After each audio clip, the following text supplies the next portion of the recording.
L shape wardrobe అనేది 2 walls కి attach అయిన వార్డ్రోబ్ నే ఎల్ షేప్ వార్డ్రోబ్ అంటారు. ఇందులో మనము 2 టైప్స్ ఆఫ్ వర్క్స్ చేసుకోవచ్చు. లైక్ స్వింగ్ వార్డ్రోబ్ కూడా చేసుకోవచ్చు అండ్ ఆల్సో స్లైడింగ్ వార్డ్రోబ్ కూడా ఇందులో మనం చేసుకోవచ్చు అనమాట. బేసిక్ గా స్లైడింగ్ కంటే స్వింగ్ వార్డ్రోబ్ లోనే మనం ఎక్కువ స్టోరేజ్ అనేది యూటిలైజ్ చేసుకోవచ్చు. యాక్చువల్ గా ఫర్ ఎగ్జాంపుల్ మనకు ఒక 10 ఫీట్ ఇంకొక సైడ్ 8 ఫీట్ 9 ఫీట్ ఉంటే మనం ఎల్ షేప్ ని చాలా బాగా యూటిలైజ్ చేసుకోవచ్చు వార్డ్రోబ్ ని. అండ్ ఆల్సో రూమ్ కూడా స్పేషియస్ గా మనం మార్చుకోవచ్చు అనమాట. ఈ ఎల్ షేప్ వార్డ్రోబ్ లో మెయిన్ గా 3 పార్టీషన్స్ లాగా మనం డివైడ్ చేసుకోవచ్చు.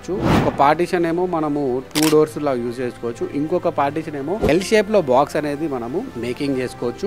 ఈ ఎల్ వార్డ్రోబ్ లో అయితే చాలా స్పేషియస్ గా మనకి మధ్యలో ఏదైతే కనిపిస్తుందో ఎల్ షేప్ లో ఉన్న అక్కడ మనము 2 డోర్స్ మనము 165 డిగ్రీస్ ఇంజెస్ యూజ్ చేసుకొని 2 డోర్స్ ని మనము మెకానిజం సెట్ చేయొచ్చు అనమాట. దీని వల్ల మనము టోటల్ డోర్స్ అనేది మనము వెడల్పుగా 165 డిగ్రీస్ లో ఓపెన్ చేసి ఇంటర్నల్ స్ట్రక్చర్ లో ఉన్న ప్రతి షెల్ఫ్ ని మనం యూటిలైజ్ చేసుకోవచ్చు అనమాట. ఇందులోనే మనము మంచిగా ప్రొఫైల్ లైటింగ్ కూడా పెట్టుకోవచ్చు. పెట్టుకుంటే చాలా అందంగా వార్డ్రోబ్ కనిపిస్తుంది. అండ్ ఈ స్వింగ్ వార్డ్రోబ్ కూడా మీకు బేసిక్ గా స్టోరేజ్ పరంగా మనము మంచిగా యూజ్ చేసుకోవచ్చు. దీన్ని మనం లాఫ్ట్ వర్క్ కూడా ఎక్స్టెండ్ చేసుకోవచ్చు. దాంతో పాటు ఇప్పుడు ఏంటంటే కొంతమందికి ఏదైతే బెడ్రూమ్ లో ఒక వాష్రూమ్ మనకి అటాచ్డ్ ఉంటది అనమాట. సో అలాంటి ప్లేస్ లో ఏం చేస్తారంటే స్పేషియస్ గా ఉండదు అండ్ చాలా చిన్నగా మనకి వార్డ్రోబ్ వస్తుంది అనే ఉద్దేశంతో ఎల్ షేప్ లో వార్డ్రోబ్ కావాలని కోరుకుంటారు అనమాట. అట్లాంటి టైంలో మనము ఎల్ షేప్ లో స్వింగ్ వార్డ్రోబ్ మనము సజెస్ట్ చేయొచ్చు. చాలా బాగా వస్తుంది అండ్ స్టోరేజ్ కూడా వేస్ట్ అవ్వకుండా ఎవ్రీ ఇంచ్ కూడా మనము యూటిలైజ్ చేసుకోవచ్చు అనమాట ఎల్ కార్నర్ వార్డ్రోబ్ లో. అండ్ డిజైన్స్ కూడా బాగా వేసుకోవచ్చు. అండ్ మధ్యలో డోర్స్ కూడా మనము 165 డిగ్రీస్ ఇంజెస్ యూజ్ చేసుకొని మంచిగా యూటిలైజ్ చేసుకోవచ్చు.